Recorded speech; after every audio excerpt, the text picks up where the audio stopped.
பாலிட்டியில் நமக்கு ரொம்ப இம்பார்ட்டண்ட்டான டாபிக் எது அப்படின்னா அடிப்படை உரிமைகள் தான். இந்த அடிப்படை உரிமைகள்ல இருந்து கண்டிப்பாக 3 or 4 கொஸ்டின்ஸ் வந்து டிஎன்பிசி எக்ஸாம்ஸில் வந்து ரெஃப்ளெக்ட் ஆகும். ஸோ நம்ம அடிப்படை உரிமைகளில் ரொம்ப ஷார்ட்டாக ரொம்ப டீட்டெயிலாக இந்த ஒரு பார்ட்டை நல்லா படிச்சிட்டாவே போதும். நம்ம குரூப் 1, குரூப் 2, குரூப் 4 எல்லா எக்ஸாம்ஸ்லையும் ஸ்டேட்மெண்ட் வைஸ் அண்ட் பொறுத்துக எந்த டைப்பில் கொஸ்டின் கேட்டாலும் இந்த ஒரு வீடியோவை பார்த்தீங்கன்னாவே அடிப்படை உரிமைகள்லேருந்து கேட்கக்கூடிய எல்லா கொஸ்டின்ஸ்க்குமே உங்களால் ஈஸியாக ஃப்ராக்ஷன் ஆஃப் செகண்ட்ஸில் ஆன்சர் பண்ணிட முடியும். வாங்க வீடியோக்குள்ளே போகலாம். அடிப்படை உரிமைகள் தொடர்பான முதல் எழுதப்பட்ட ஆவணம் எது அப்படின்னு பார்த்தோன்னு கேட்டாங்க அப்படின்னா மகாசாசனம். அடிப்படை உரிமைகள் தொடர்பான முதல் எழுதப்பட்ட ஆவணம் எது அப்படின்னா அது மகாசாசனம். யாரால் வெளியிடப்பட்டது அப்படின்னா முதலாம் ஜான் அவர்களால் கிபி 1215 வந்து வெளியிடப்பட்டது. நமக்கு அடிப்படை உரிமைகள் அப்படின்றது இந்தியாவில் எத்தனை கொடுத்துருக்காங்க அப்படின்னு சொல்லி பார்த்தோம் அப்படின்னா 6 வந்து கொடுக்கப்பட்டிருக்கு. ஸோ அடிப்படை உரிமைகள் அப்படின்ற ஒரு சாப்டரே நம்ம எங்கிருந்து எடுத்திருக்கோம் அப்படின்னா எதை பேஸ் பண்ணி நம்ம உருவாக்கியிருக்கோம் அப்படின்னா அமெரிக்காவிலிருந்து தான் நம்ம பேஸ் பண்ணி உருவாக்கியிருக்கோம். ஸோ மேக்னா கார்ட்டா அப்படின்னு இந்திய அரசியலமைப்பில் எந்த பகுதி அழைக்கப்படுது அப்படின்னு பார்த்தோம் அப்படின்னா நம்மளுடைய அடிப்படை உரிமைகள் தான். இந்த மேக்னா கார்ட்டா என்ன அப்படின்னா அரசியலமைப்பின் மகாசாசனம் இல்லைன்னா உரிமைகளின் சாசனம் அப்படின்னு அழைக்கப்படுது. ஸோ நம்ம இந்திய அரசியலமைப்பில் கடுமையாக விமர்சிக்கப்பட்ட பகுதி எதுன்னு கேட்கலாம். ஸோ அப்படி கேட்டாங்கன்னா அதுவுமே ஃபண்டமெண்டல் ரைட்ஸ் தான். ஸோ துணைக்குழுவில் 11 நாட்களும் ஆலோசனை குழுவில் 2 நாட்களும் அரசியல் நிர்ணய சபையால் 25 நாட்களும் மொத்தம் வந்து 38 நாட்கள் வந்து விவாதிக்கப்பட்ட விமர்சிக்கப்பட்ட பகுதி எது அப்படின்னா அடிப்படை உரிமைகள் தான். ஸோ இதெல்லாம் குரூப் 1 ரேஞ்சில் வந்து கேட்கலாம். ஸோ இது எந்த பகுதி கீழே வருது அப்படின்னா பார்ட் 3. எந்த ஆர்டிக்கல்ல இருந்து ஸ்டார்ட் ஆகுது அப்படின்னா article 12 to 35 article Sarath 12 to 35 வரையுமே அடிப்படை உரிமைகள் சம்பந்தமானது தான். ஓகேவா? ஸோ எத்தனை அடிப்படை உரிமைகள் வழங்கப்பட்டிருக்கு அப்படின்னு சொல்லி பார்த்தோம்னா 6. ஸோ ஓகேவா? எத்தனை சரத்து அப்படின்னா அது சிம்பிள் கொஸ்டின் கேட்டாங்கன்னா ஆர்டிகல் 12 to 35 அண்டு பார்ட் 3ல வந்து வரக்கூடியது இது ஃபுல்லாக. ஓகேவா? டீட்டெயிலாக பார்க்கலாம். ஸ்டேட்மெண்ட் வைஸில் கேட்டாங்கன்னா எந்த மாதிரி கேட்கலாம் அப்படின்னா ஸோ 1895 திலகர் இந்தியர்களுக்கு அடிப்படை உரிமைகள் தேவை அப்படின்னு சொல்லி சொன்னார். ஸோ இந்தியர்களுக்கு அடிப்படை உரிமைகள் தேவை என்ற கருத்தை வெளியிட்டவர் யார் அப்படின்னு கேட்டாங்கன்னா திலகர். எப்போ? 1895. ஸோ அடிப்படை உரிமைகள் தொடர்பான தீர்மானம் எந்த மாநாட்டில் நிறைவேற்றப்பட்டது அப்படின்னு கேட்காம அப்போ வந்து ஐஎன்சி கராச்சி மாநாட்டில் 1931 பட்டேல் தலைமையில் இந்த அடிப்படை உரிமைகள் தொடர்பான தீர்மானம் நிறைவேற்றப்பட்டது. ஸோ கேட்பாங்க 1935 இந்திய அரசு சட்டத்தில் அடிப்படை உரிமைகள் வந்து இடம் பெற்றிருந்ததா அப்படின்னு கேட்பாங்க. இடம் பெறவில்லை. ஓகேவா? இந்த அடிப்படை உரிமை என்பது மூளைக்கல் என்று அழைக்கப்படுது. ஸோ மூளைக்கல் என்று அழைக்கப்படக்கூடியது எது அப்படின்னா அடிப்படை உரிமைகள். ஸோ நமக்கு 6 விதமான அடிப்படை உரிமைகள் ஒவ்வொரு குடிமகனுக்கும் வழங்கப்பட்டிருக்கிறது. ஸோ அரசியலமைப்பின் தூண் என்று அழைக்கப்படும் பகுதி எது அப்படின்னா நம்மளுடைய ஃபண்டமெண்டல் ரைட்ஸ். அதை யார் சொன்னது அப்படின்னா அம்பேத்கர். அடிப்படை உரிமைகள் மக்களாட்சி வாழ்க்கை முறையின் அஸ்திவாரமாகவும் ஆதார ஸ்வர்தியாகவும் திகழ்கிறது அப்படின்னு சொன்னது யார் அப்படின்னா கஜேந்திர கட்கர். ஓகேவா? இப்போ அடிப்படை உரிமைகள் தொடர்பான ஆர்டிகல்ஸ் நீதி பேராண்மைகள் எல்லாத்தையும் பற்றியுமே டீட்டெயில்ஸாக நம்ம பார்த்துடலாம். So article 226. ஸோ 226 அப்படின்றது வந்து ஒவ்வொரு அடிப்படை உரிமைகள் வந்து ஒரு குடிமகனுக்கு மறுக்கப்படும் பொழுது நம்ம வந்து எங்கே போகலாம் அப்படின்னா கோர்ட்டுக்கு வந்து போகலாம். ஓகேவா? ஸோ அப்போ உயர்நீதிமன்றம் போனோம் அப்படின்னா ஸோ எந்த ஆர்டிக்கல் யூஸ் பண்ணுவாங்க அப்படின்னா ஆர்டிக்கல் 226. ஸோ இது நீதி புனராய்வு அதிகாரம். ஸோ உயர்நீதிமன்றத்திற்கு ஆர்டிக்கல் 226 முதல் 2 to வந்துச்சுன்னா அது உயர்நீதிமன்றம். ஓகேவா? உச்சநீதிமன்றத்திற்கு போனோம் அப்படின்னா ஆர்டிக்கல் 32. இதுவுமே repeated previous year questions. So இப்போ ஆர்டிக்கல் 14 to 18. ஸோ என்ன உரிமையை வழங்கிறது அப்படின்னா சமத்துவ உரிமை. ஃபஸ்ட்டு முதல் அடிப்படை உரிமை எது அப்படின்னா ஒவ்வொரு குடிமகனுக்கு அப்படின்னா சமத்துவ உரிமை. ஓகேவா? இந்த ஆர்டிக்கல் 14 அப்படின்றது சட்டத்திற்கு முன் நம்ம அனைவருமே சமம் அப்படின்றது தான். ஸோ இதிலிருந்து என்ன கொஸ்டின்ஸ்லாம் வரலாம் அப்படின்னா சட்டத்தின் ஆட்சி அப்படின்ற சொல் எந்த நாட்டிலிருந்து எடுக்கப்பட்டது அப்படின்ற சட்டத்தின் ஆட்சி அப்படின்னாவே நம்மளோட இங்கிலாந்து தான். இந்த வேர்டை யார் முதல்ல டிஸ்கிரைப் பண்ணுது அப்படின்னா ஏவி டைசி அப்படின்றது. சட்டம் அனைவருக்கும் சம பாதுகாப்பை அளிக்கும் இந்த கருத்தை எந்த நாட்டிலிருந்து நம்ம எடுத்தோம் அப்படின்னா அமெரிக்கன் கோட்பாடுலேருந்து நம்ம எடுத்திருக்கோம். ஓகேவா? இந்த ஆர்டிகல் 14 என்ன அப்படின்னா இந்த ஆர்டிகல் வந்து குடியரசுத் தலைவர் மற்றும் ஆளுநருக்கு விதிவிலக்கு கொடுத்துருக்காங்க. ஆர்டிகல் 14. ஓகேவா? ஏன் அப்படின்னா இதெல்லாம் குரூப் 1 ரேஞ்சில் நமக்கு கேட்க முடியும். ஆர்டிகல் 14 அப்படின்றது இது ரொம்ப இம்பார்ட்டண்ட். இந்த ஆர்டிகல் வந்து குடியரசுத் தலைவருக்கும் ஆளுநருக்கும் பொருந்தாது. இப்போது நமக்கு சட்டத்தின் முன் அனைவரும் சமம் தானே. ஸோ என்ன தப்பு பண்ணியிருந்தாலும் நம்ம வந்து இந்த இந்த ஆர்டிக்கலை யூஸ் பண்ணி நம்மளை அரெஸ்ட் பண்ணுவோம், என்ன வேணால் பண்ணிக்கலாம். பட் வந்து குடியரசுத் தலைவர் ஆளுநர் அந்த இதெல்லாம் வந்து இதுக்கு வந்து விதிவிலக்கு கொடுத்துருக்காங்க ஆர்டிகல் 14க்கு. ஓகேவா. இப்போ ஆர்டிகல் 15 அப்படின்னா பாலின பாகுபாடு கூடாது. ஸோ ஆர்டிகல் 15 இதில் வந்து ஒரு 3 டைப்ஸில் வந்து கொடுத்துருக்காங்க. இப்போ ஆர்டிகல் 15(3) அப்படின்னா பெண்கள் மற்றும் குழந்தைகளுக்கு சிறப்பு சட்டம் இயற்றலாம். ஆர்டிகல் 15 அப்படின்னா ஆண் பெண் அந்த பாலின வேறுபாடு இருக்கக்கூடாது அப்படின்றது தான் டிஸ்கிரைப் பண்ணுது. ஸோ 15(3) பெண்கள் மற்றும் குழந்தைகளுக்கு சிறப்பு சட்டம் நம்ம அதை யூஸ் பண்ணி இந்த ஆர்டிகல் யூஸ் பண்ணி நம்ம சட்டம் இயற்றலாம், பார்லிமெண்ட் எல்லாமே. ஓகேவா. 15(4) அப்படின்றது ஸோ இது வந்து 1951 முதல் அமெண்ட்மெண்ட் மூலமா இந்த சரத்து வந்து இணைக்கப்பட்டிருக்கு. ஸோ 1951 முதல் சட்டத்திருத்தத்தின் மூலமா இணைக்கப்பட்ட ஆர்டிகல் எது அப்படின்னா 15(4). ஸோ இது வந்து இந்த சரத்து எதை சொல்லுது அப்படின்னா பட்டியல் மற்றும் பழங்குடியினருக்கு தனிச்சலுகை எதில், கல்வியில். ஓகேவா. இந்த இதை வந்து குறிப்பிட்டிருக்காங்க. ஸோ ஆர்டிகல் 15(5) அப்படின்னா கவர்மெண்ட் அண்ட் எய்டட் எஜுகேஷன் இன்ஸ்டியூட்டில், ஸோ கவர்மெண்ட் ஸ்கூல்லையாக இருக்கட்டும், கவர்மெண்ட் எய்டட் ஸ்கூல்லையாக இருக்கட்டும், ஸோ பட்டியல் பழங்குடியினருக்கு தனிச்சலுகை. இந்த விதி சிறுபான்மை கல்வி நிறுவனங்களுக்கு பொருந்தாது. இந்த ஆர்டிக்கல் வந்து எப்போ சேர்த்தாங்க அப்படின்னா 2005 93வது ஆர்டிக்கல் இந்த 15(5) சேர்க்கப்பட்டிருக்கு. ஸோ 2 சட்ட திருத்தம் மூலமா இந்த 2 ஆர்டிக்கல் வந்து 15ல் இணைச்சிருக்காங்க. இது குரூப் 1 குரூப் 2ல கேட்கலாம், மெயின்ஸில் கூட கேட்கலாம். ஸோ ஆர்டிகல் 15(4) வந்து எதில் இணைச்சிருக்காங்க, முதல் சட்ட திருத்தம் மூலமா இணைச்சிருக்காங்க.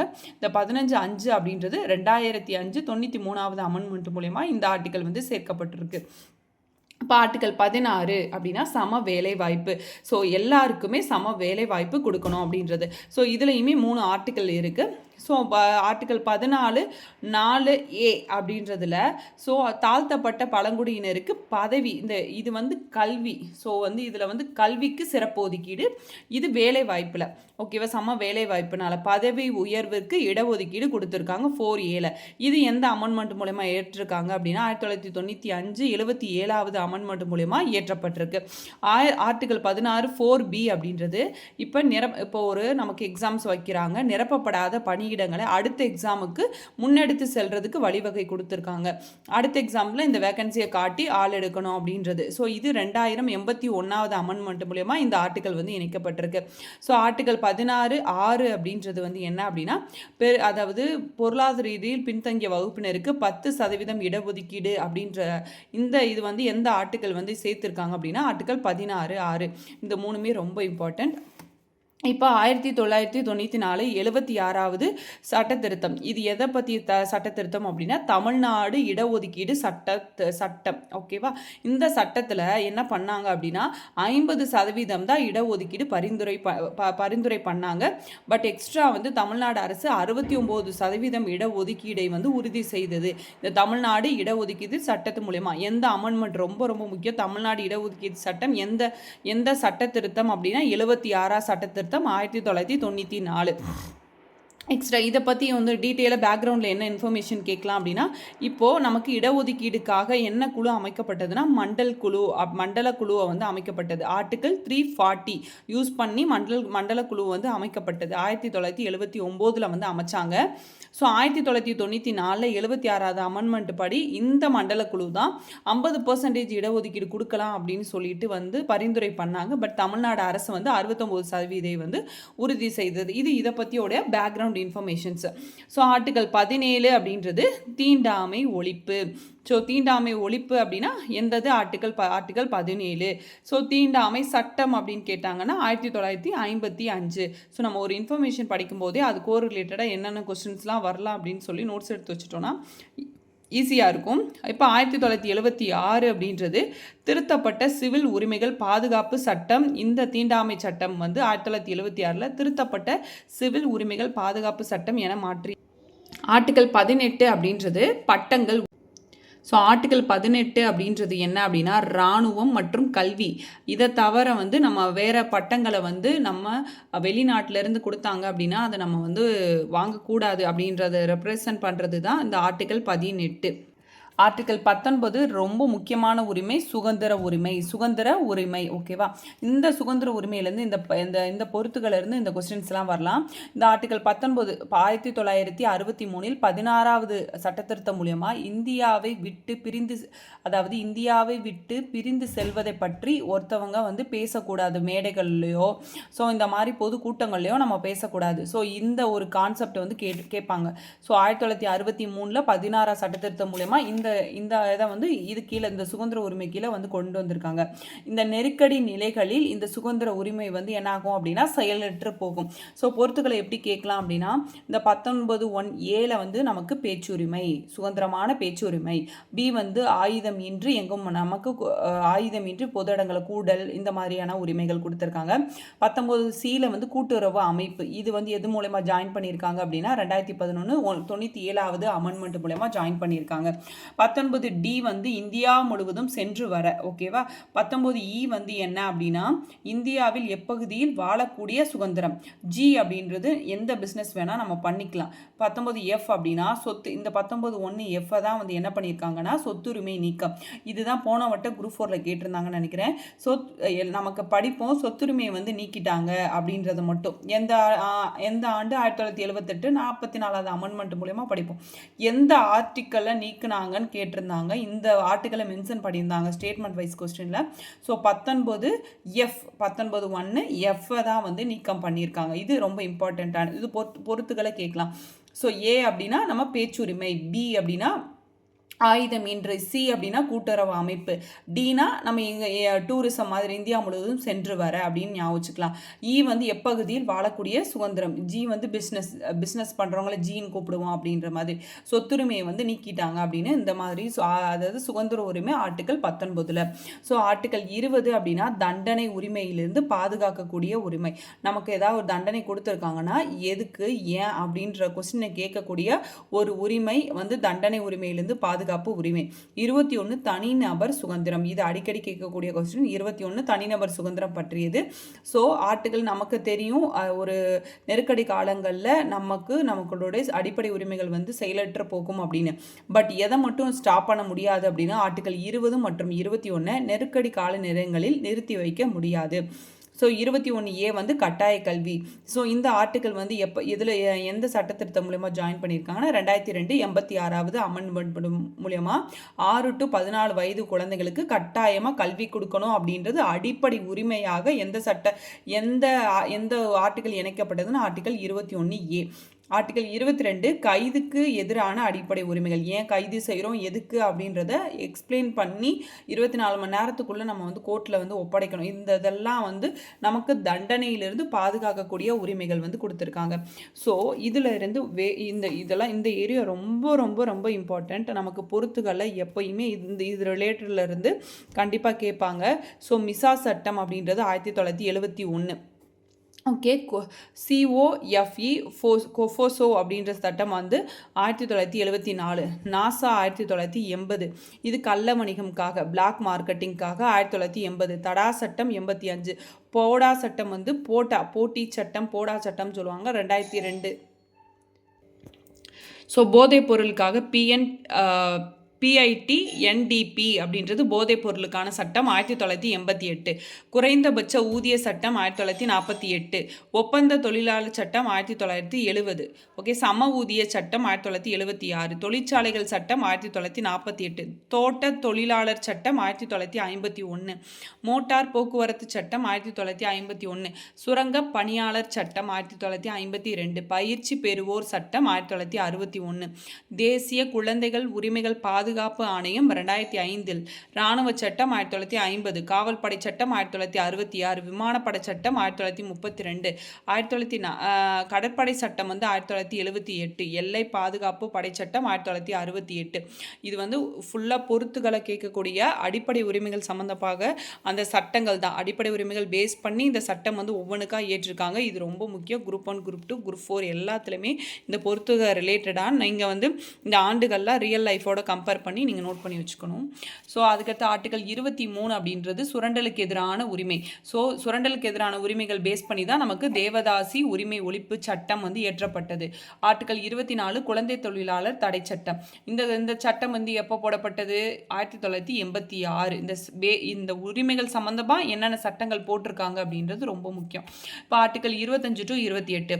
ஆர்டிகல் 25 எந்த சமயத்தை வேணால் நம்ம வந்து இந்தியாவில் பிறந்தவங்க ஃபாலோ பண்ணிக்கலாம். 26 மத சுதந்திரம், மதத்தை வந்து பரப்புறதுக்கோ நிர்வகிக்கிறதுக்கோ நமக்கு உரிமை இருக்குது. 27 இப்போ மதத்தினை வளர்க்க செய்யப்பட்ட செலவு இருக்குது. இப்போ வந்து நமக்கு வரி விலக்கு வந்து நம்ம வாங்கிக்கலாம். மதத்தினை வளர்க்குறதுக்காக நம்ம எதாவது செலவு செஞ்சோன்னா அதுக்கு வந்து டேக்ஸ் ஃப்ரீ வாங்கிக்கலாம். 28 அப்படின்னா இப்போ வந்து ஒரு காலேஜ் இந்த மாதிரிலாம் நடத்துகிறாங்க அப்படின்னா நமக்கு வந்து ஸோ அந்த நம்ம ஹிந்துவாக இருந்து அது முஸ்லீம் காலேஜாக இருந்தோன்னா அந்த மத போதனைலாம் கலந்து கொள்ளாமல் இருக்கிறதுக்கு நமக்கு சுதந்திரம் இருக்குது. ஆர்டிகல் 29 அப்படின்றது சிறுபான்மையினருக்கான உரிமைகள், கல்வி உரிமை. ஆர்டிகல் 30 அப்படின்னா சிறுபான்மையினர் கல்வி நிறுவனங்கள். ஸோ இப்போ அவங்களோட படிப்பு கல்வி இது ஃபுல்லாக ஆர்டிகல் 30 வந்து வரக்கூடியது. பண்பாட்டு கல்வி முறை இது ஃபுல்லாக வந்து வரக்கூடியது.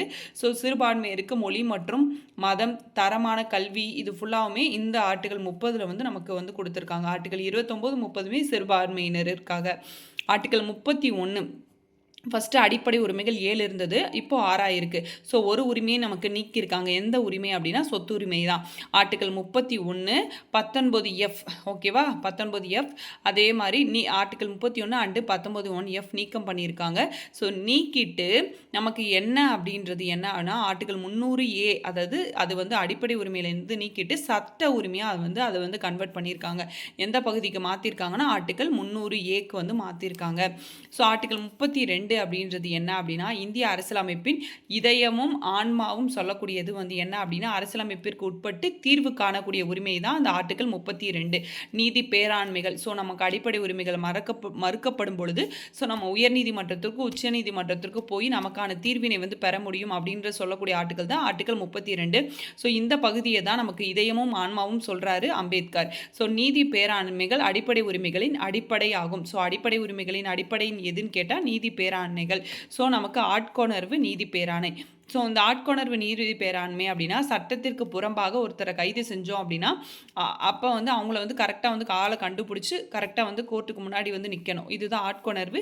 அவங்களுக்கு வந்து நீதி வாங்கி கொடுக்கணும். இதுதான் ஆட்கொணர்வு நீதி பேராண்மை. செயலுறுத்தும் நீதி பேராண்மை அப்படின்னா இதை வந்து என்ன சொல்லுவாங்க? மாண்டமஸ் அப்படின்னு சொல்லுவாங்க. ஸோ இப்போ வந்து இவங்க வந்து என்ன பண்ணுவாங்க அப்படின்னா இப்போ நம்ம உச்சநீதிமன்றத்துக்கு போனோம் அப்படின்னா அவங்க கீழமை நடுவை நீதிமன்றங்களுக்கு தன் கடமை செய்யுமாறு என்ன பண்ணுவாங்க அப்படின்னா கட்டளை வந்து கொடுப்பாங்க. ஸோ இதான் செயலுறுத்தும் நீதி பேராண்மை. ஸோ அவங்க கடமை செய்ய தவறும் போது கட்டளை வந்து கொடுப்பாங்க. ப்ராகிபிஷன் அப்படின்னா என்னது? தடை அப்படின்னா தடை அப்படின்னு சொல்லுவாங்க. ஸோ அதிகார வரம்பிற்கு முரணாக ஸோ அவங்களோட ரூல்ஸ் இதை மீறி கீழ் நீதிமன்றமோ தீர்ப்பாயமோ அதிகாரங்களோ செயல்படும் பொழுது வந்து அவங்களுக்கு வந்து செயல்படுத்தக்கூடியது. பட் இது வந்து தனிநபருக்கு எதிராக வந்து செயல்படுத்துறது கிடையாது. ஸோ ஒரு கோர்ட் இந்த மாதிரி வந்து தீர்ப்பாயங்களுக்கு எதிராக வந்து பிறப்பிக்கக்கூடியது தான் இந்த ப்ராகிபிஷன், தடை. அந்த அதிகாரம் வந்து தனிநபர்களுக்கு எதிராக இது வந்து இவ்வாணை வந்து பிறப்பிக்கப்படாது அப்படின்றது ரொம்ப முக்கியம். ஸோ நெறிமுறையுறுத்தும் அதாவது ஆவணக்கேற்பு நீதி பேராண்மை அப்படின்னு சொல்லுவாங்க. நெறிமுறையுறுத்தும் பேராண்மை அப்படின்னு சொல்லுவாங்க. ஸோ இது வந்து நமக்கு ஒரு கோர்ட்டோ தீர்ப்பாயங்களோ அதிகார வரம்பு மீறல், சட்ட பிழை, குறைவான செயல்பாடு ஸோ இந்த மாதிரியெல்லாம் வந்து நடந்துச்சு அப்படின்னா நம்ம மேல்முறையீடு பண்ணோம் அப்படின்னா ஸோ இந்த மாதிரி ஆவணங்களை கொடுங்க, நீங்கள் என்ன ஆக்ஷன் எடுத்திருக்கீங்க, என்ன பண்ணியிருக்கீங்க அப்படின்னு சொல்லி ஆவணங்களை கேட்டு நம்ம நீதி பேராண்மையை பிறப்பிக்க முடியும்.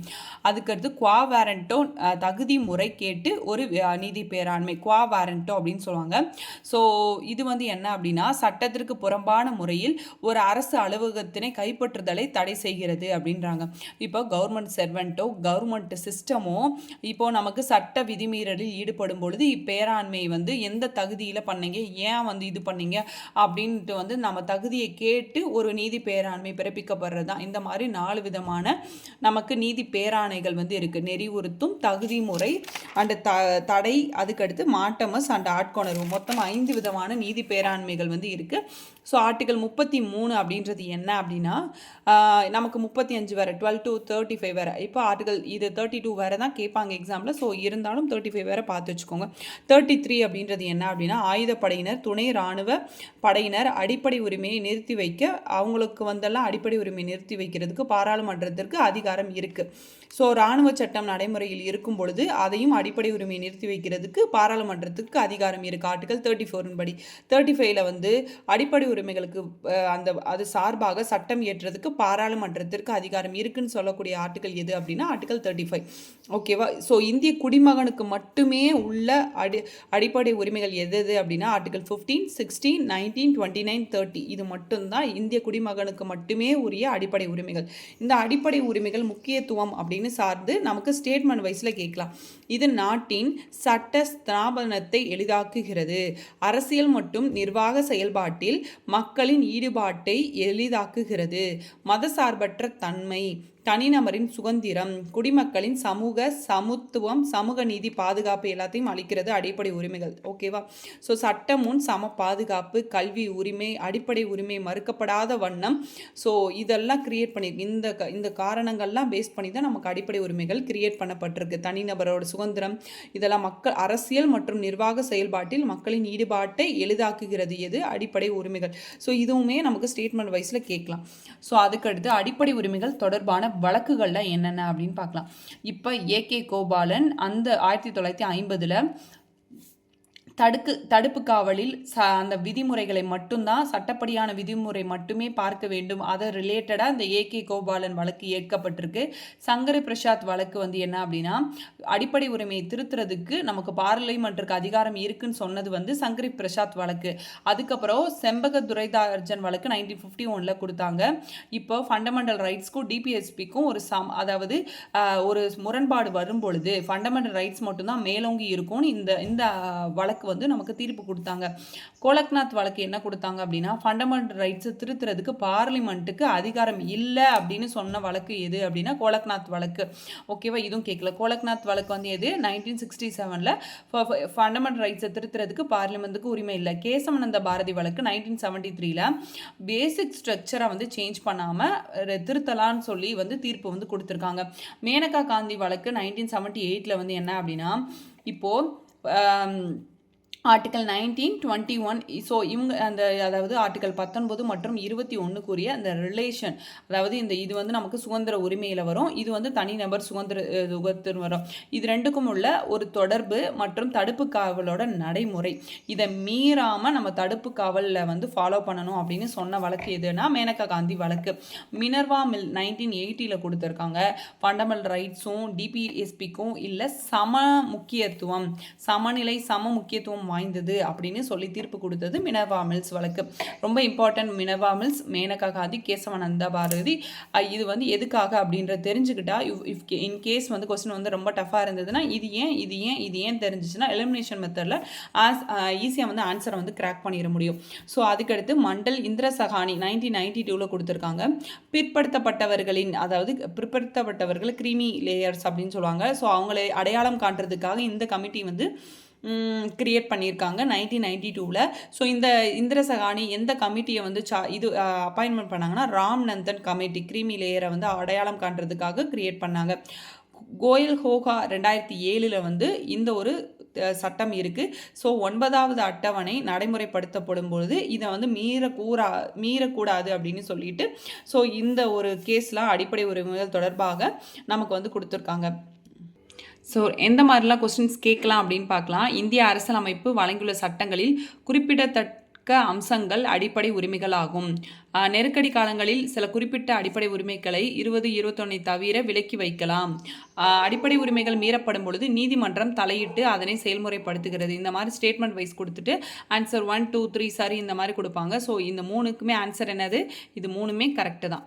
ஸோ இந்த மாதிரி தான் ஸ்டேட்மெண்ட் வைஸில் வந்து அடிப்படை உரிமைகளில் கொஸ்டின் வந்து கேட்பாங்க. அடிப்படை உரிமைகள் ரிலேட்டடான இந்த எல்லா இன்ஃபர்மேஷனுமே இந்த ஒரே வீடியோவில் நான் எக்ஸ்பிளைன் பண்ணியிருக்கேன். எந்த மாதிரி கொஸ்டின் எக்ஸாம் பாயிண்ட் ஆஃப் வியூவில் எக்ஸ்பிளைன் பண்ணியிருக்கேன். ஸோ வந்து நான் ஒரு கொஸ்டின்ஸ் கேட்குறேன், அதோட ஆன்சர்ஸை கமெண்ட் பண்ணுறீங்களா? ஸோ அடிப்படை உரிமைகள் என்பது மக்களாட்சியின் கவசம் என்று இந்த கருத்தை சொன்னவர் யார் அப்படின்னு சொல்லிட்டு எனக்கு கமெண்ட் பண்ணுங்கள், டிஸ்கஸ் பண்ணலாம். ஸோ பாலிட்டி ஃபுல்லாக கம்ப்ளீட் பண்ணிவிட்டு நம்ம லைவ் கனெக்ட் பண்ணலாம். இல்லை இப்போயே லைவ் கனெக்ட் பண்ணலாமா, கொஸ்டின்ஸை டிஃபிகல்ட்டான ட்ராப் கொஸ்டின்ஸை ஃபுல்லாக டிஸ்கஸ் பண்ணலாமா அப்படின்றத உங்களோட எந்த டைமிங்கில் உங்களுக்கு கனெக்ட் பண்ணால் உங்களுக்கு ஃபெசிலிட்டியாக இருக்கும் அப்படின்றதையும் கமெண்ட்டில் வந்து சொல்லுங்கள். ஸோ தேங்க்ஸ் ஃபார் வாட்சிங். ப்ளீஸ் சப்ஸ்கிரைப் அண்ட் நோட்டிஃபிகேஷன் பட்டனை ஆன் பண்ணிக்கோங்க. அப்போ தான் நெக்ஸ்ட்டு நான் போடுற வீடியோ எல்லாமே உங்களுக்கு நோட்டிஃபிகேஷன் பாரில் வரும். தேங்க்ஸ் ஃபார் வாட்சிங்.